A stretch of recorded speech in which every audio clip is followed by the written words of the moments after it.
Hi guys, welcome back to the channel. So today I'm going to be showing you how to replace brake pads and the brake fluid at the rear of your Triumph Strict Triple 675. Mine is the R model. It's early gen. It's got the round headlights. You just about to see them there. But don't be confused by the low mount exhaust. Normally the exhaust would come up underneath and you'd have two of them under it. The only thing to note on mine, there should be a little cap in here. Just screws in. It's just a flatted cap. You can replace them. I think they're about 10 quid for a set of 2 or 3 on eBay. So I'll be ordering some of them to replace it with. Bits you'll need. Obviously a new set of pads. These are some Goldfriend OE equivalent. Flat bladed screwdriver, sort of medium size. 8mm spanner, a 12mm spanner, 5mm Allen key. Hopefully one with a little bit of leverage because the bolt might be a little bit tight, but that's a T-handle one.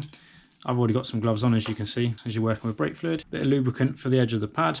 Brake fluid, which I've currently got in a ketchup bottle because it's easy to pour in. Something to bleed the fluid into, which for me is an old oil container, which I've just drilled a hole in and put a bit of pipe in. Something to mop up any leftover brake fluid, a bit of rag or a bit of kitchen towel, whatever you want to use. And that's it really. I'm now going to undo the brake fluid reservoir cap. What I normally do, because it's got a rubber diaphragm in the top, I normally take that out and set it in the top of the cap, something like that. And then what I'm going to do now is get some kitchen towel, pull that off and just wrap it around. So if I get a torch on the go, you can see how low my rear outer pad there is. It's very hard to bounce a torch in this area. You want to get your flathead screwdriver. You want to just turn the screwdriver gently against the disc, only lightly, you're not going to damage the disc. And then once you get to the point where you can get your screwdriver right in, you want to slide it right in behind the pad. If you watch the fluid level, as you pry it back, the level goes up. So it pretty much goes up from the minimum limit or the lower limit to the upper limit. So once it's pried back, you can see there's a nice big gap. Pretty much get my finger in there now. Now this is a good time to check if your calipers are free, your sliders are free, sorry. So if you grab hold of your caliper, that's good. That means your sliders are nice and free. If you go to move that and it's solid or won't move after you've pried the caliper back, your slider in here or your slider in here is probably seized up. Get your 5mm Allen key like I have here. Cool. Let's come undone. Undo that. Doopy. Be aware that when you pull this pin out, the pads might fall down. So that's the pin. You can buy replacements of them if yours is absolutely ruined for some reason or really pitted or nasty. You can replace them if you need to. You'll feel the pads are spring loaded. So once you pull the pin out, the inside pad closest to the wheel will just come out.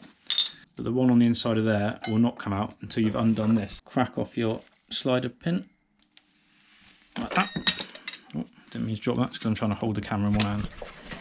See if I can get them on my knees. So, yeah, so that's a little bolt there. Then what you can do is you can pivot the caliper then, which then allows you to get out this pad, which you can see he's had his money's worth that one. The other pad isn't worn quite so much, but obviously this side touches first because piston pushes on this one, so that's why that one usually wears more. Just undone these pads from the packet. Just get a little bit of lube. We're going to do the outer pad first, so I like to put a bit on here, which is where it's going to touch the metal at the bottom. A little bit there where it's going to touch the spring. Only a little bit though, because obviously you don't want it dribbling onto your pads and contaminating them. You want to slide this in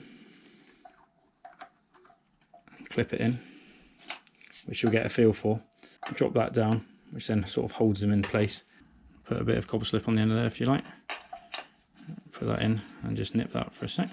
Obviously, like I said before, if you had any troubles with your sliders, seized up or anything at that point with it off, you could either take that right off, put some lubricant in there, but mine are moving pretty free, so I'm pretty happy with them. Do the same again, put a bit of lubricant where it touches the metal at the bottom and the top.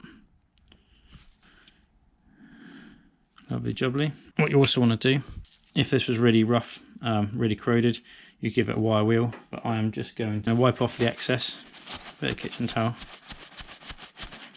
as so. To be honest, that pin's in pretty good nick. Put a very small bit of lube on there, hardly anything.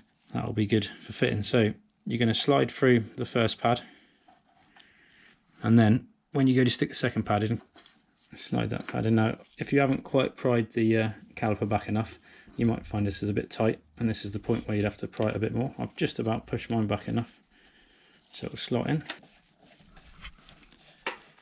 Caliper pin is in. Don't have to go mega tight. It was probably too tight before. Lovely jubbly. Like I said, I'm going to buy another cap for that, but I haven't yet. So for the minute, that's just going to look like that. Now you can double check if you're unsure that you've got the pad all the way in. you can look from the top here and you can see from that side, you can see it sat in. And if you actually were to go around there, but you'll see, so pad sat in there, pins in there. What I do now is I'll press down on the brake, because you do not want to go out, ride your bike and forget to do that, because the second you go to put your foot on the brake, they'll have to push out before they touch the disc, and that could be a bit of a poo and pants moment. So press that down. The pads have now gone right out. Lovely jubbly.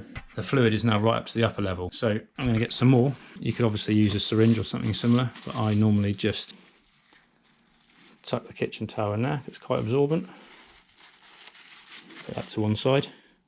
Probably do this 2 or 3 times. So at this point, you've now replaced the rear pad. If you are replacing the brake fluid, or maybe you fitted new calipers for some reason, if you fitted a new caliper, I'd recommend cracking off the banjo and bleeding it from there first, then cracking the nipple off. But for us, because obviously the system is still full of fluid and I've only dropped it down to the lower level on the reservoir, I'm now going to take the cap off, stick my 8-spill spanner on there, like so.